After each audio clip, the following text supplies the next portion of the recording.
রাষ্ট্রপতির পদ নিয়ে তোলপাড়। বাংলাদেশের ২০২৬ সালে ফেব্রুয়ারি নাগাদ রাষ্ট্রপতির পদ নিয়ে নতুন করে রাজনৈতিক আলোচনা ও তোলপাড় চলছে।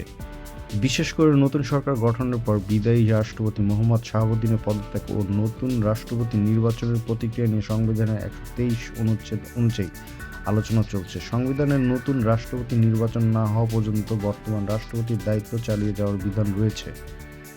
রাষ্ট্রপতির পদ নিয়ে আলোচনার মূল বিষয়গুলো কি? নির্বাচনী প্রক্রিয়া সংবিধান অনুযায়ী রাষ্ট্রপতি পদের মেয়াদের অবসানের পূর্ববর্তী ৯০ থেকে ৬০ দিনের মধ্যে নতুন নির্বাচনের বিধান রয়েছে। রাজনৈতিক পরিস্থিতি ত্রয়োদশ জাতীয় সংসদ নির্বাচনে বিএনপির সরকার গঠনের পর রাষ্ট্রপতি পদ থেকে আসছেন তা নিয়ে রাজনৈতিক অঙ্গনে জল্পনা রয়েছে। পদত্যাগের আলোচনা মোহাম্মদ শাহাবুদ্দিনের পদত্যাগের সম্ভাবনা নিয়ে সুপ্রিম কোর্টের আইনজীবীদের মধ্যে আলোচনা রয়েছে। সংবিধানের ১২৩ অনুচ্ছেদ রাষ্ট্রপতি পদে শূন্যতা বা পদত্যাগের পর নির্বাচনের নিয়ম স্পষ্ট করা হয়েছে। অস্থায়ী দায়িত্ব রাষ্ট্রপতি অসুস্থতা বা অন্য কোনো কারণে পদ শূন্য হলে নির্বাচনের আগ পর্যন্ত দায়িত্ব কে নেবেন তা সংবিধানে উল্লেখ রয়েছে।